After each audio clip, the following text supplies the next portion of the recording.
When we're talking about money and when we're talking about pricing, it's never just about the numbers. It's so much a reflection of your relationship with money, the relationship that you have with yourself and the people that are influencing you, the relationship that you have with your business. What's the relationship that you have with your buyers, be it the prospects, the clients, or the customers? All of that shapes how you approach pricing, how you think about it, and all of that is influenced by money.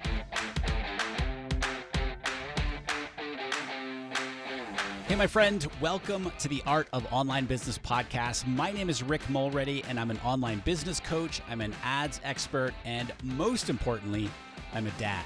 And this show is where we help established online course creators and coaches create more profit, more impact with less hustle.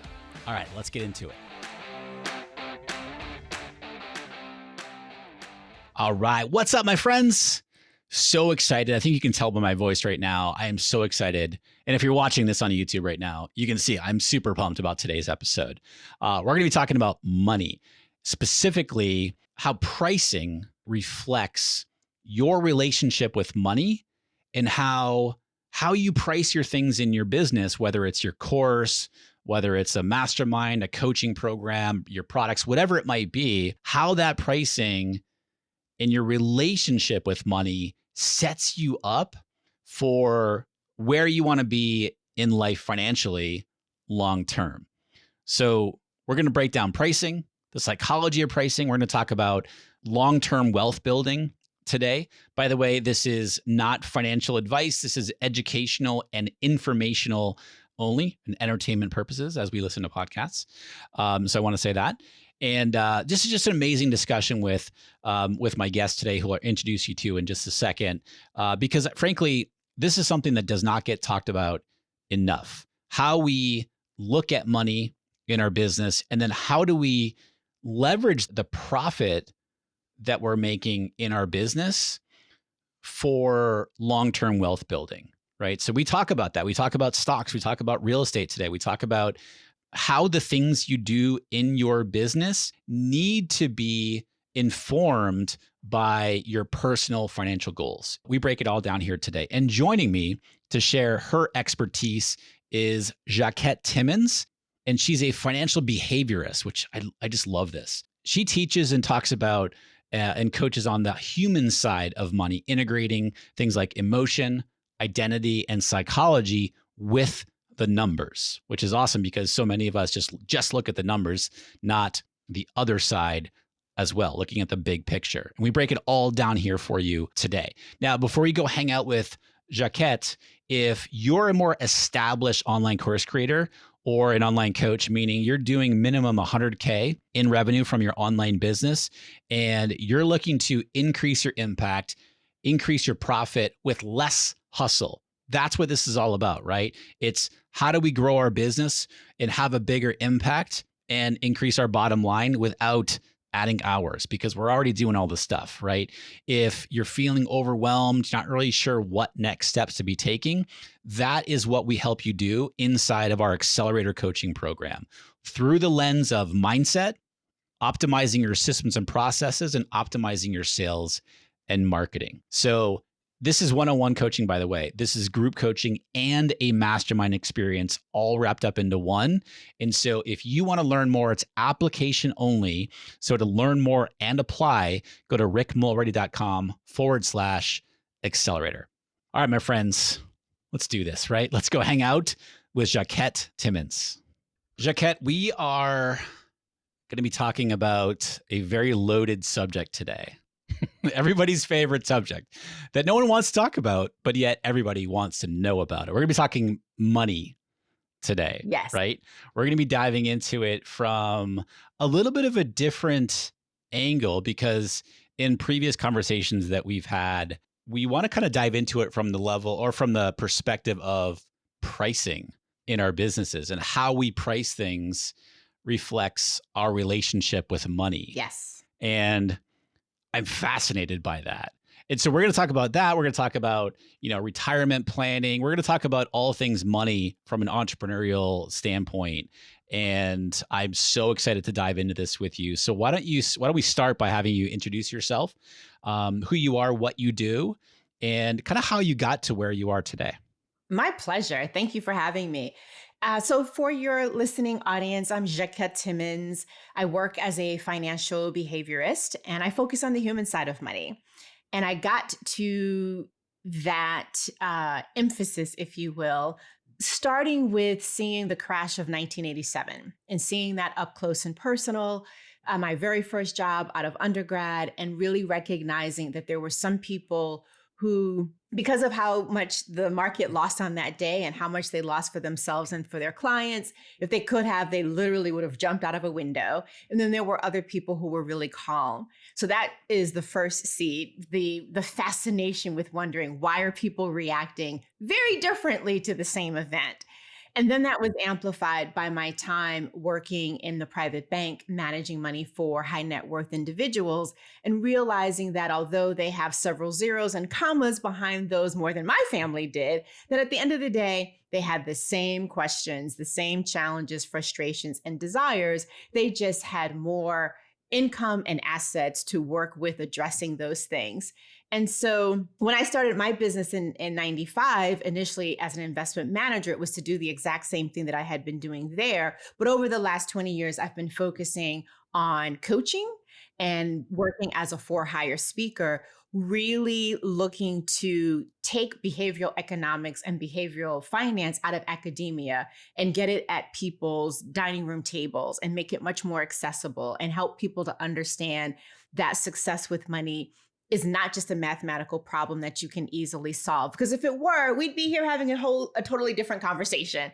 But it is much Right. more emotional and, identity based and choice based and behavioral based. And those are all of the things that I am fascinated with exploring when I'm working with people or having awesome conversations like the one we're going to have.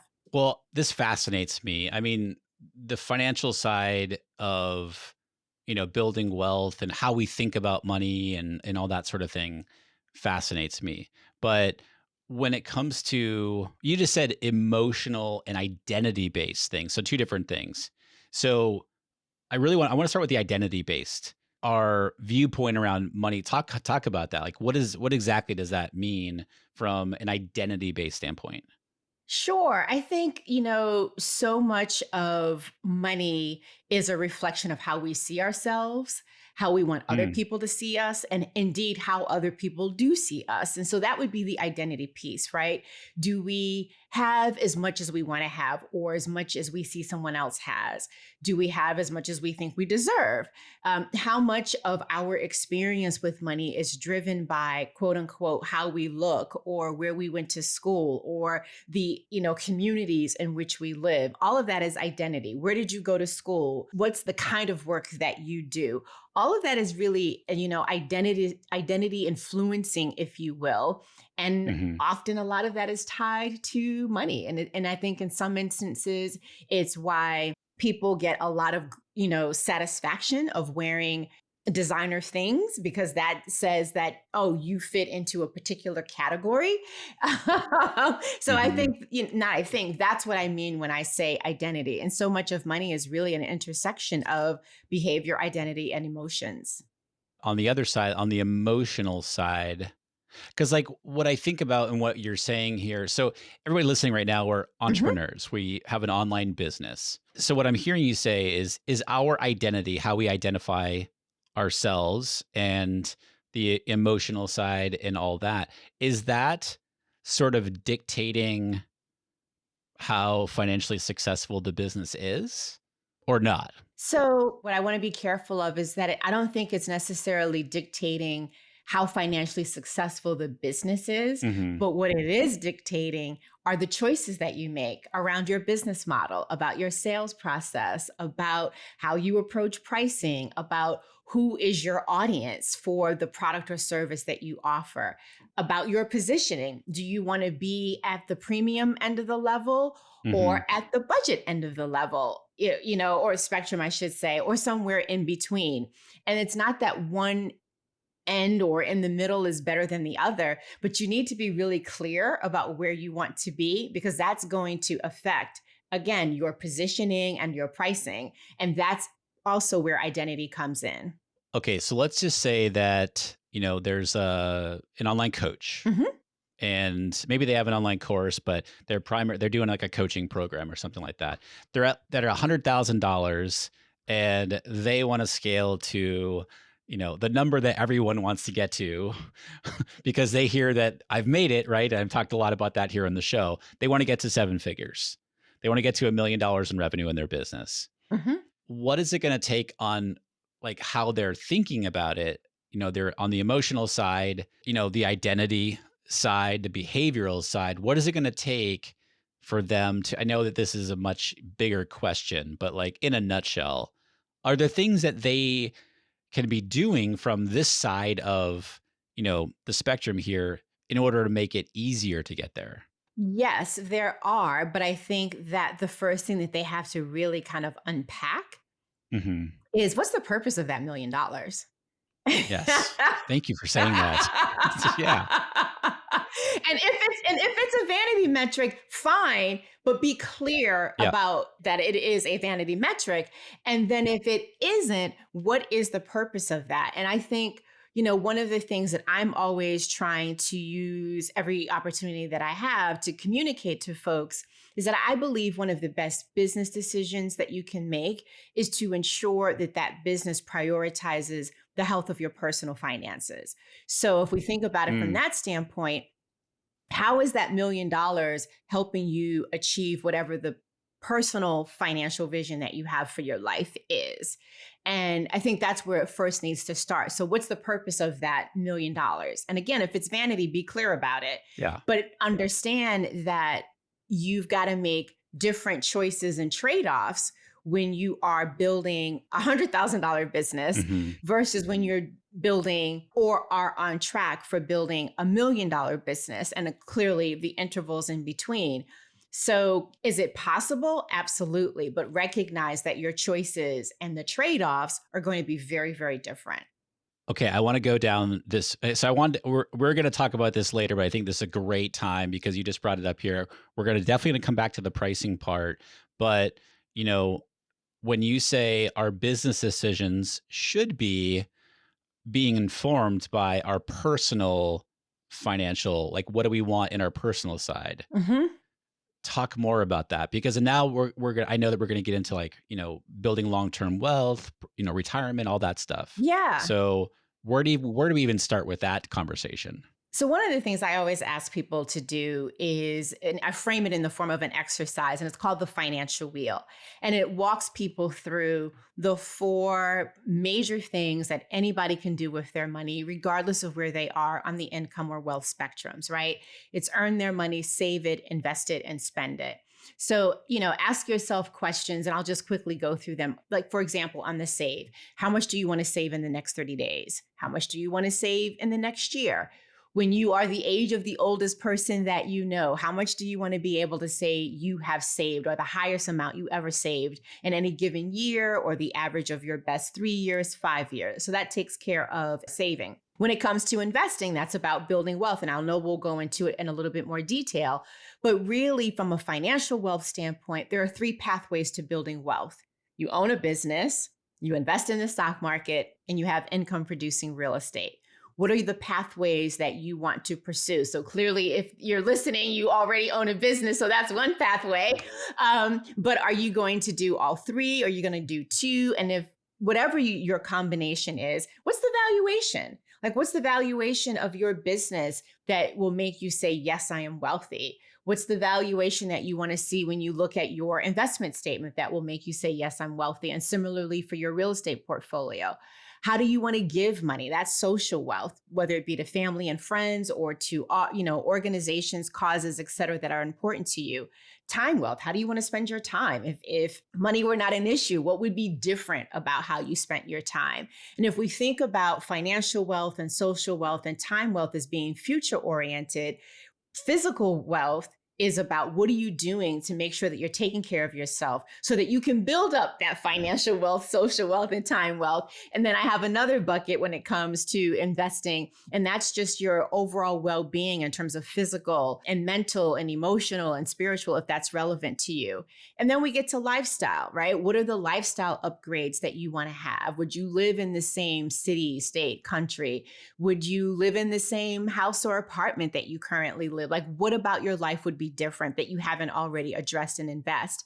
And what that then does is it opens you up to exploring, well, if these are all of the things that I want money to do for me, what do I need to earn to make that happen? What's the revenue Mm. that I need my business to generate? And of that, what am I paying myself? And what often happens is when people do this exercise, if they actually lean into having their answers be based on anything other than their reality or what they have planned, there's a gap.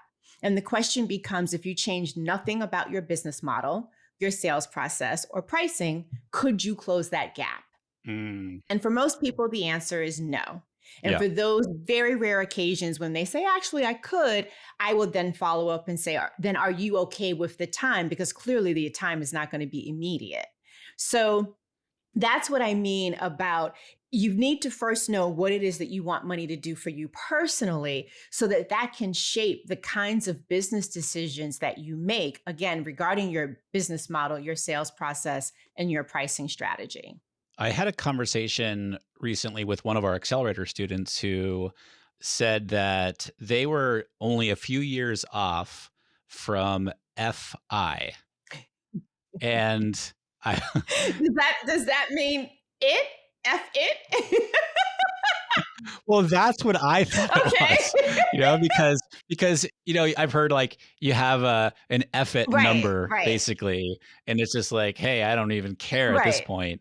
But and that's why I was like, wait, FI, and they said financial Independence. independence, Okay. and I was like, oh, okay, got you. And they have done this exact exercise that you're talking about here, where they've figured out what they need to make in order to sustain a lifestyle that makes them happy. Mhm. And they were like, you know what, really, it doesn't take a lot in order to do that. And so I thought that was so, because I thought a lot about it afterwards. I thought it was like so interesting. I'm like, I haven't done that Mhm. exercise. I haven't done the exercise, to be honest, that you're talking about here. And I think it's so important. So how do we start, coming up with, all right, my lifestyle, let's just say as a number, like, okay, I need $10,000 a month in order to have the lifestyle that I want. How do we start calculating, or do we start calculating like, all right, well, I want $10,000, but then there's taxes. So I need to plan for taxes. And then once I know that, well, let's just, I don't, I feel like we can dig into this so much here. So $10,000 lifestyle, that's what I want, but it doesn't really account for anything future It based. doesn't. So wealth building, talk a little bit about that. So where we'd say, okay, well, I need, $10,000 to keep up my lifestyle that I want to live for myself and my family, but it doesn't account for the future. Yeah, so there are a couple of things that I think I want to pull out in what you just shared. And one is that oftentimes when people are pricing, they're pricing for what they need in the immediate moment. So Mm, they're pricing to meet that 10,000. But what they're not doing is pricing for the fact that they are going to need money in the future, A, and B, they're not pricing factoring in that there's volatility with everything including our sales cycles, right? And so you're even if you don't quote unquote have a seasonal business, there is a seasonality to how business operates, right? sure. And so if you are only pricing to meet your current needs today, then you're not preparing yourself for when you have 1 or 2 months when you're not actually making $10,000. And then you're also not pricing in such a way that you put yourself in a position to actually invest in the stock market, invest in another business, invest in, income producing real estate, because you're only thinking about short-term liquidity or cash flow. And so I always say to people that when you're pricing, the factors you need to weigh is, are you pricing for profit? And if you're not, is that strategic? Are you pricing for sustainability, both short term and long term cash flow? Are you pricing in such a way that you are taking into account the value that your business brings to the table in general, but also that that specific offer brings in terms of, the promise that you are making and the expectation that people have based on that promise? And have you priced in such a way that it is, again, contributing to the vision that you have for your personal finances, both immediate and long term, and also midterm? So for me, pricing there are four jobs to the price, if you will. Hmm. And those are the four jobs. And I think oftentimes people only really focus on if this is profitable. And then, by the way, they don't necessarily even think about that. Yeah. They don't think about the profitability of each particular offer. They only think about overall revenue and overall profitability. I don't want to make a blanket statement, but what I've seen is that a Hmm. lot of people, if they have more than one offer, they don't actually interrogate to make sure that each offer is profitable. What kind of, I mean, I know this is going to vary obviously from the type of business, but, just generally in an online business standpoint, what kind of profitability would you recommend for an offer? Because you're absolutely right. This is something that I never thought about myself just up until a few years ago, where it's like, oh, we had this offer. This is the price. This is the, amount of revenue I want to generate from it. But there was no thought in my head around the profitability of that offer. So what might we be looking at from a profitability standpoint? It's really hard to say because it depends so much on the scope of what someone offers and who their client is. Sure. But I would recommend that perhaps as a starting point or a gauge, 10%, and Okay. look at, what does it look like and what does it feel like to have a business that overall has 10% profitability and each offer is 10%. And then boost it. What does that look like at 20%? Like, what adjustments do I need to make either to the offer or to the price or to the trade-off in terms of what's being offered at that price? So I think if you have an experimental mindset and you're like, I'm going to start first with making sure I'm 10%, have that solid, and then boost it to 20% and then 30% and 50%, like do it incrementally. So I think that's one of the really amazing things about what we do in the online business where, I have some accelerators who are 60, 70, 80% profit margin. Now we're talking in the overall business. And, it's like that is really high. And they're Yeah, very successful, right? So there's a right, lot of money going into right. the bank. Now, I want to go back to you mentioned, so we're talking about let's just use that $10,000 a month, lifestyle goal. When we so that again, like you just mentioned, like that's just cash flow, that's immediate cash flow. But if we want to start incorporating any kind of wealth building practices like the stock market, like real estate, et cetera, is there a place to start with that? Like, how does one get started in saying, or in like, is there an amount? And I know I'm asking like specific questions, and I understand it's different for everybody.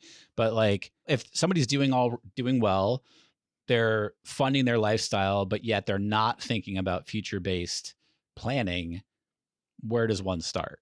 I'm hearing two things in your question. So Hmm. one of the things that I'm hearing in your question is, well, where do I start first to have the additional funds to invest, right? And so that more than likely means that the price of something that you offer needs to be increased. So that's the first thing. So if that, like, what comes up for me too is like, yes, on the pricing, can we also be thinking about volume taking us up on our offer? So here's where it gets really interesting, right? So Yeah. I love to use this example. I love a hamburger, Hmm. but I don't make hamburgers. I do not cook them at home, but I love a hamburger. And I love to use this example because even if someone doesn't eat meat or doesn't like a hamburger, they can come up with a substitute and work along with me. Hmm. But when you think about a hamburger, you can get a hamburger at McDonald's, you can get a hamburger at your local diner, at your bistro, or at a steakhouse. Sure. The price is going to change at each of those different places. The quality of the beef is going to be different. The quality of your dining experience is going to be different. And guess what? Both do really well. There are some McDonald's franchises that are, they are hitting it out of the park in terms of their revenue.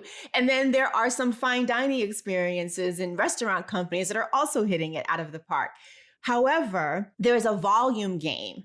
And so for a small business owner, the question becomes, if you want to hit a particular number, but you want more volume, do you actually have the operational efficiency and the team to be able to handle that volume so that you are actually scaling and not growing? Because I hear a lot of conversation in our space around Yeah. scaling and growing. And I don't know if sometimes people realize that they're conflating. While those two words do mean the same thing, growth, Hmm. the approach is very different. When you're scaling, you're growing without increasing your expenses. When you're growing while increasing your expenses. So if you take on more volume, is that going to then increase your expenses, which then might actually reduce your profit margin? Mm, yeah.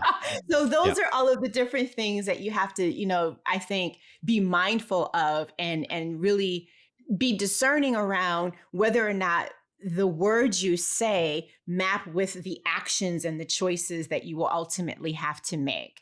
So you could make it up in volume, but at what cost? Yeah, I'm so glad you bring that up in distinguishing between the two things. You're absolutely right. We are working with somebody in our accelerator program right now who wants to do just that. They understand that they can scale the business, but in order to do that, they understand they need to strengthen the foundation of the business Mhm. operationally. And so that's what we're all working with them on. So I'm so glad you bring that up as far as the distinguishing that volume versus pricing. Okay, so if we need to increase our price in order to fund, if you will, some planning for future wealth, let's say we do that. So in our lifestyle, I'm asking you a specific question. I understand this is Uh-huh, probably it's not a okay. specific answer. $10,000 a month lifestyle goal. Is there sort of like a percentage of that we would want to consider adding on in additional revenue in order to fund wealth building for the future? And I know people are gonna get tired of this example, but I'm gonna stick with it. And that is 10%. 10%. Okay. Yeah, if you can even just do, 10% of that and have that go into a mutual fund if you're not really adept at picking stocks. And if you're going to do stocks and you're not adept at it, what I would suggest is that you buy stocks of the companies and services that you already use, because then Hmm. that's a form of recycling. So if you already, if your house is fitted with all electronics from, company A, then buy that stock because then that's going to, recycle back to you. Or if you use, a company that starts with a Z all the time, you might want to buy that stock.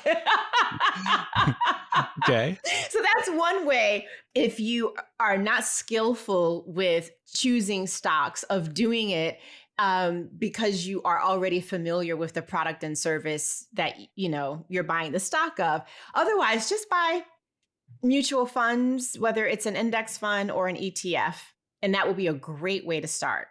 Okay. At what point you mentioned income producing real estate? At what point, again, I know this is going to be different, but is there a certain point that somebody reaches in revenue generation from their business that it becomes a more logical time, if you will, to begin thinking about that? So I'm going to lean into my former hat of managing money and then just ask everybody to think of a portfolio. So when you have a portfolio, right, you've got different assets and you have different asset classes. And the whole idea is to be diversified so that when, one asset is performing really well and the other one isn't, it's offset by when that changes.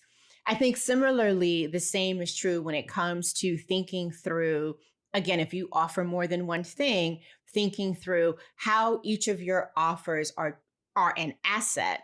How do they contribute overall to the portfolio? And to answer your question more specifically, if you're thinking about your business and investing in the stock market and investing in income producing real estate as a portfolio, Hmm. then the question becomes, what am I focusing on right now to grow? What am I focusing on and adding more to grow faster than the other? And if I'm going to say, okay, for the next couple of years, I really want to prioritize investing in income producing real estate. So then you are adding more resources to that bucket that's going to provide you with the liquidity to Hmm. actually invest in those real estate endeavors.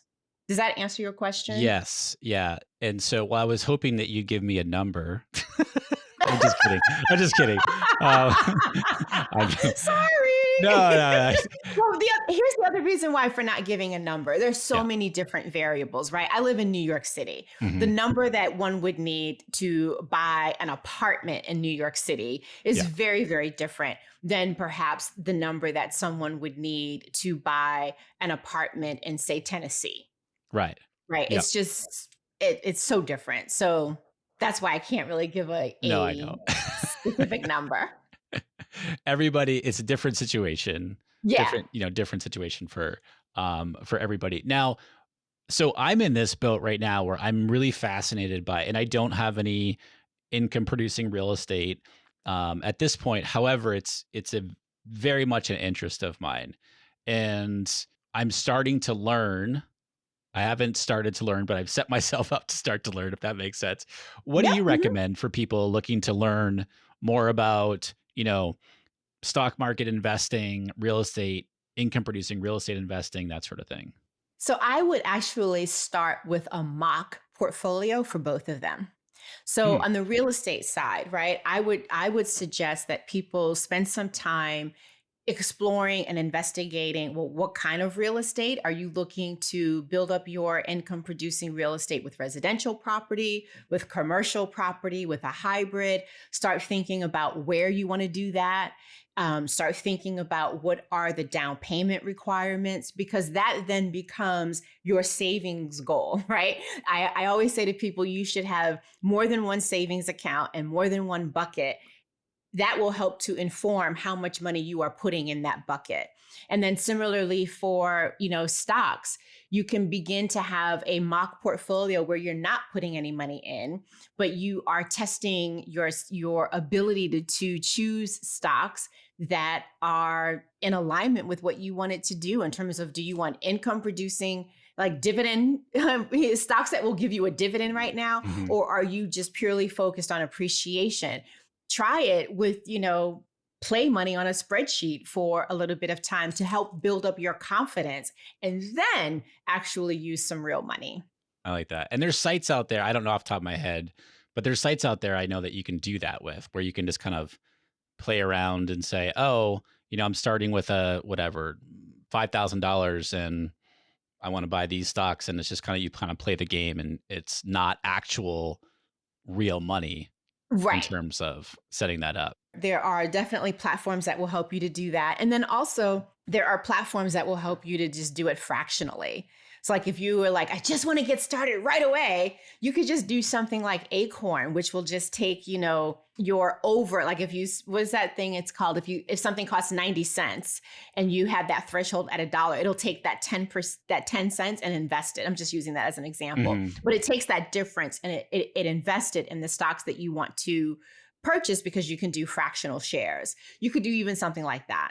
So I'm fascinated by this stuff. So when we talked earlier, you mentioned an example of somebody who's doing really well in their business, couple $1 million.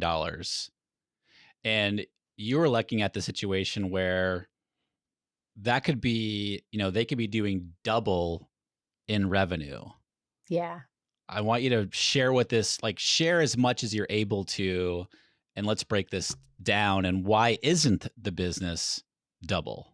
Yeah. So I'm glad you remembered that from our conversation, because I think that this is one of the things that gets a lot of people in trouble, especially when they are on the, $1 million train without really knowing what they want the $1 million to do for them. So, to bring everybody in the loop, I was sharing the example of a client who has a several $1 million business that could actually be double it. And the reason it isn't is because they are not charging as much as they could, and there are a whole host of reasons for that. And also, they are doing work that they actually shouldn't do because they've hired team to do it and the team's not doing it, and that's another issue.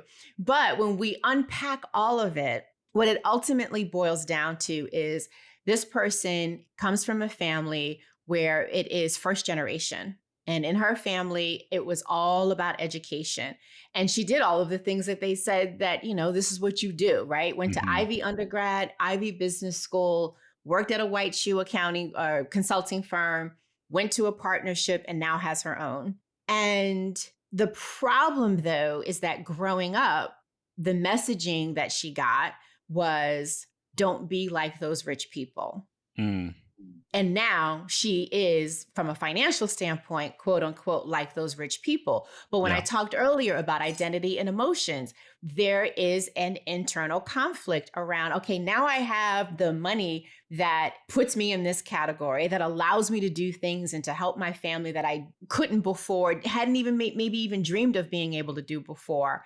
But yet, I have this unspoken, voice in the back of my head of don't be like that.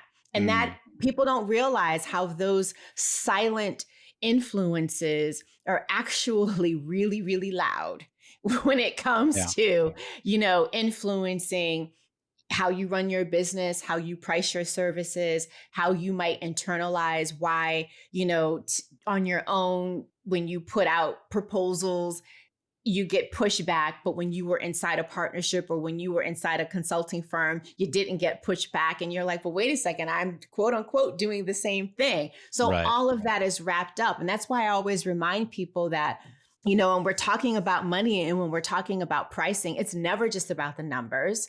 And especially when it comes to pricing, it's so much a reflection of your relationship with money, the relationship that you have with yourself and the people that are influencing you, the relationship that you have with your business. Because if you are in that situation, you can sometimes get really frustrated and angry that your business is not supporting you. But we got to turn it around and think about, well, what do you need to do to be more supportive of your business? And then the final piece, or the fourth piece in that element, is, what's the relationship that you have with your buyers, be it the prospects, the clients, or the customers? All of that shapes how you approach pricing, how you think about it, and all of that is influenced by money. So, what comes up for me thank you for sharing that. And what comes up for me is like my own personal experience. And some people have told me, they're like, oh, stop talking about your own personal experience growing up because there's a whole lot worse cases. I've heard that from a lot of people. I'm sorry that you heard that. No, it's okay. I mean, it's okay. I mean, and like we were talking before, like I grew up in very small town, New Hampshire, and I had those same types of, that type of upbringing from a financial standpoint. My dad was a mechanic, auto mechanic. My mom was a children's librarian, and so very blue collar. Those quote unquote fancy cars, it's us Mm-hmm. and them. Money doesn't Mm-hmm. grow on trees. We can't afford that, et cetera, et cetera. And so I didn't realize it until later in my life. And, becoming an entrepreneur, like none of my family is entrepreneurial in any way. Mm-hmm. So it's just something that I think for me, it was born out of I don't like to being told what to do. And so it was just kind of born from that. But anyway, that exactly what you're talking about showed up for me very early on in my business. And I didn't really know what was going on. And it wasn't Mm-hmm. until I became aware, like, oh, this is where it's coming from. Mm-hmm. And I began to, address the whole money mindset thing. And so in the example that you just shared, what might they what might be most helpful for them to do to use, as you said, like reverse that? It's like it's not like it's not working harder. It's because most people, that's what they do, right? Is they Right. like, I gotta double down, I gotta work harder and longer and all this other stuff. Right. But it's actually the opposite. So what does that look like in sort of, okay, let's start to reverse this over here? Well, one of the things that it looks like is first, like not being mad at the family Yeah, for, how they've influenced you because they were doing the best that they could with what they knew and all that. So that would be sure. the first thing. The second thing would be to choose one of the things that you offer as the starting point for making changes. So in this particular case, choosing one offer and making sure that every single time that you put together a proposal is for more than what you've done in the past. It's, making sure that you put the team members that are not showing up the way that they should on a PIP, on a performance improvement plan, because you're paying them a heck of a lot of money for them not to do their job. So it shows up as doing things really, really uncomfortable. Yeah. Yeah. So why would the team thing come up for that example that you just shared? How does this, what we're talking about, affect how they lead and manage the team? What's the correlation there? The correlation is taking care of other people. And Ah, so, if you are focused on taking care of other people and putting other people's needs and preferences before you put your own, that is going to have an influence on then, without you even knowing it, an influence on how you even approach your business decisions because you don't want to upset anybody. You don't want, to say no. And that shows up even when you have a client who or a prospect who says, well, we like this proposal, but we want you to reduce your price, and you don't feel comfortable saying, no, this is the price. Like it shows up in a variety of different ways, but it comes back to the same thing. You're putting other people before yourself. yeah. And when we're considering a price range, I know where you're going to go with this, but I want to ask this. Like when we're considering a price increase, let's just say we have an online course and it's, I don't know, $1,000, but it's really like the value of that and what it's delivering for people should be like double, $2,000. But there's a mindset around, ooh, I don't know that I don't know if I can double the price. And then there's a whole bunch of, mindset things around there, which oftentimes hold people back from doing it. And then they sort of get stuck in that, well, should I do it? I don't feel comfortable doing it. And then they just stay at the $1,000 when they really truly could be, charging 2,000 for it and getting, maybe it's fewer people, but it's more of the right people. So when somebody's considering that, or really should be considering that, where do we start from a mindset perspective in giving, I don't know, I don't want to say like getting them to do it, because that comes up a lot in Accelerator. It's like, all right, one thing we can do right off the bat is exactly what you're talking all about here, is increase our price. But there's oftentimes that, I don't know if I should, I don't know if I can, I don't know if people will buy. Where do we start with that? So there are a couple of places to start. I think one, if we do indeed just look at the numbers, you can start incrementally. So Hmm. you go from maybe 1,000 to 1,500 and do that for a bit of time and then get to the 2,000. So you don't have to do one fell swoop from 1,000 to 2,000. You can allow yourself to get comfortable with it. But I think really what you are speaking to is an issue of feeling like one deserves, right? Yep. And associated with that, gives themselves permission to say, I'm going to work with the people that can afford my offer at $2,000. Yep. Because basically what they're saying is that I'm swimming in a pool that is no longer serving me, but I'm going to still try to, get them to do something that I want them to do, as opposed to changing the pool Mm, and going with, finding the folks that have no problem. They don't question that $2,000. They're like, yeah, let's do it. Bring it on. yeah. But that requires some work. That requires getting out of your comfort zone. That requires perhaps asking, as opposed to waiting for people to offer. Like it taps into everything. Going Yeah. back again to that intersection of behavior, identity, and emotions. It is going to ask you to do some things that you're not comfortable doing. It's going to ask you to see yourself in a different light, and it's going to kick up some emotions. And you've just got to be willing to sit in the muck. I love it. Sit in the muck. I love it. I know, so eloquent, right? No, I love that. I love that.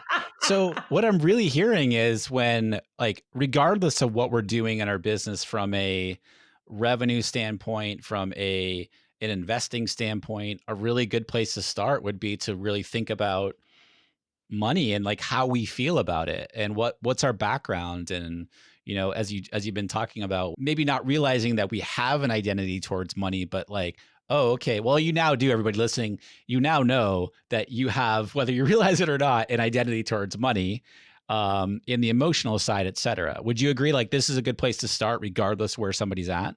Yes, it is. And what I would also remind people is, or what I would suggest to people is that don't think of mindset more as a perspective, Mm-hmm.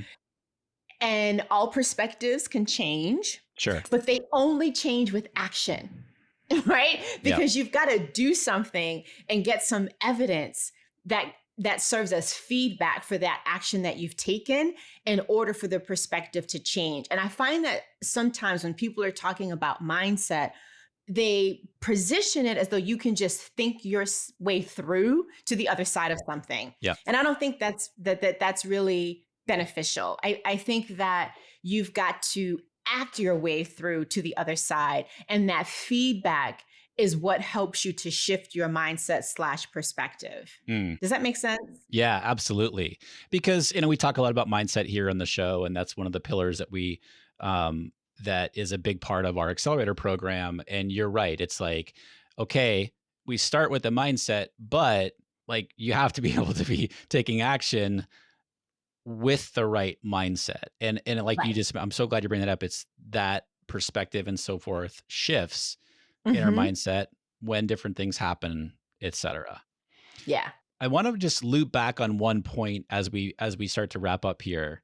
This is something that I personally am really fascinated in. One thing that I'm starting to get into is to partner with some businesses, from like a profit sharing perspective. Like I consult and I help them grow their business, from a profit sharing perspective. You mentioned earlier about investing in other businesses as a way of building wealth. Hmm. Talk more about that, because this is something that I'm really fascinated with personally. And I know this is a topic that doesn't get talked a whole lot about, Hmm. especially in the online space. And I know, I mean, I can think of a solid group right now of people in my accelerator coaching program that this is something that they could be doing and just sort of be an additional source of revenue. Absolutely. And I think that, again, going back to some of the conversation out in the world around that seven figure, I think Mhm. oftentimes it is positioned as if that seven figures has to come from your business, Yes. as Yes. opposed to it coming from perhaps investing in other businesses, or like you said, having a profit sharing arrangement, which is another revenue stream which will contribute to that seven figure number. Mhm. So I wholeheartedly believe in expanding what people view as what's possible. So instead of the question being, how can I earn seven figures just from my business? Shift the question to, what's possible to earn $1 million? Yeah. And if you do it as a mind map, right? One option or one spoke can be your business. Another spoke can be a revenue share arrangement that you have with other businesses. Another spoke could be the return on investment that you get from just a direct investment. Like, there are many different spokes, but that question that's in the center is, what do I need to do? What do I need to know? How do I generate, like, however you want to phrase the question, Mhm. but do it in such a way that you're not just confining the options to the only avenue to make that happen is your business and your, trade off in terms of time and money. I'm so glad you bring that up, because this is something that's been on my mind a lot lately, actually, but really started to come up in around the awareness of that a few years ago, where Mhm. so many of us think exactly what you just said. You nailed it. Like our revenue only comes, quote unquote, from our business. Well, Mhm. when in fact, it doesn't have to. We can start Right. thinking about these other avenues. And I've been literally had a conversation with my coach last week about this exact topic. And we were talking about other, Mhm. other ways to create revenue streams. Yeah. And I'm so glad you brought that up because it's like, all right, let's think outside the box and think about Mhm. exactly what you just said, what's possible. What's And possible. there's a whole lot more that can be done and that Mhm. the revenue from our business can be funding Yes. to help build our wealth. Yes, Yes, absolutely. I love it. A mind map and a question, best friends. I love that. That's so true. That's really true, actually. I've never thought about it like that. But yeah, that's, like that's what mind map is accomplishing for us. Mhm. Um, what is the best book, and you're going to say, wait, I can't choose one, but I'm going to have you choose one. Best book that you recommend for people on this subject of, financial education when it comes to being an entrepreneur. Ooh. This doesn't fall neatly into being an entrepreneur, Hmm. but it does speak to being an investor. Okay. And if we adopt a mindset of thinking of ourselves as entrepreneurs, as being investors, I think it can be really helpful. Mm, It's an old book, but I think the principles of it are classic. And it's called The Secret Code of the Superior Investor. And it's by James Glassman. got it. And I really like it because it reminds people that when you are investing in businesses, fundamentally, you are investing in people. Mm, And so, how do you evaluate the companies based upon the people that are managing those companies, yeah. right? And Yeah. and clearly, you are assessing their ability to manage well based upon their results. But what are the things that you're looking at? And so, it helps you to not get caught up in the flavor of the moment Hmm. and develop much more, strategic processes and ways of thinking that withstand the test of time and that allow you to also remain steady as the market goes up and down. And I think Yeah. that that's a part of being an entrepreneur, right? How do you remain steady Yeah. when your revenue goes up and down, when how you feel about your business goes up and Right. Right. Which it always down? does. So it's not an entrepreneur's book, but I think if you read it with that lens in mind, it can help you be an even better entrepreneur. I actually thought that's how you would answer that question because there's so many instances where it's like so many great books that like don't, quote unquote align perfectly with our situation, but we can take the principles in that book and apply it to our situation. Yeah. So, The Secret Code of the Superior Investor. I'll link that up, Yes. guys, in the show notes for the episode Yeah. here today. James K. Glassman is James his K. name. Glassman. Got it. Hmm. Okay. Where can people connect with you? I know it's gonna be a lot of people who want to know what you're up to, what you have to offer, how they can work with you, et cetera, et cetera. Awesome. Well, thank you for that invitation. So Absolutely. they can go to my site, jacquettetimmons.com. And if they want to download the financial wheel exercise and actually spend some time going through those questions, it's free. They can just do jacquettetimmons.com/wheel. Okay. And I love me some Instagram. So come follow me on Instagram. This at Jacquette Timmons. It's at Jacquette M. Timmons. My middle initial is in there. But Got if it. they just put my name in the search bar, I'll come up. Okay. And I'll link everything up in the show notes for today's episode. Jacquette, thank you so much. As I keep saying, like this whole subject fascinates me. And I know so many of my listeners here, this is something that we're not necessarily thinking about, but really need to be thinking about. And if we're not, ready to be doing this, it's never too late to be, or never too early, I should say, to be thinking about this and, preparing for the future. And then I also have a whole bunch of listeners and students who are absolutely ready for this. And so there's a ton of value here. So thank you for coming on and sharing your brilliance. I really, really appreciate it.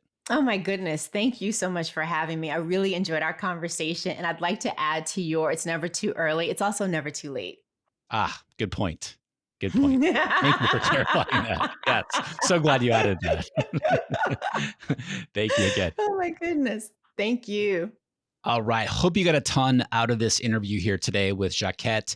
All the links that we talked about here today, including where to find her financial wheel exercise, where to connect with her on Instagram, everything I've got over for you in the show notes for today's episode. Make sure that you connect with her on Instagram and let her know that you heard her on the podcast here. Also, as I talked about at the beginning of the show, if you are an established online course creator or an online coach, and established, I mean, you're doing at minimum of 100K a year in your business from your online business. And you want to take things to the next level. You want to increase your profit. You want to increase your impact with less hustle, though, right?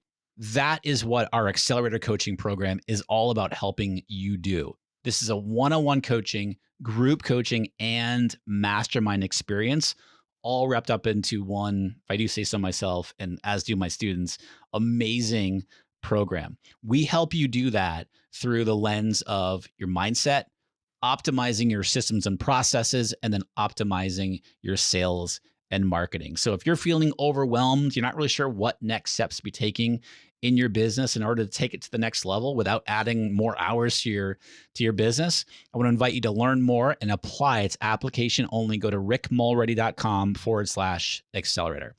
All right, my friends, thank you so much for tuning in today and watching over on YouTube. Super appreciate you. Until the next episode, be well, and I'll talk to you soon.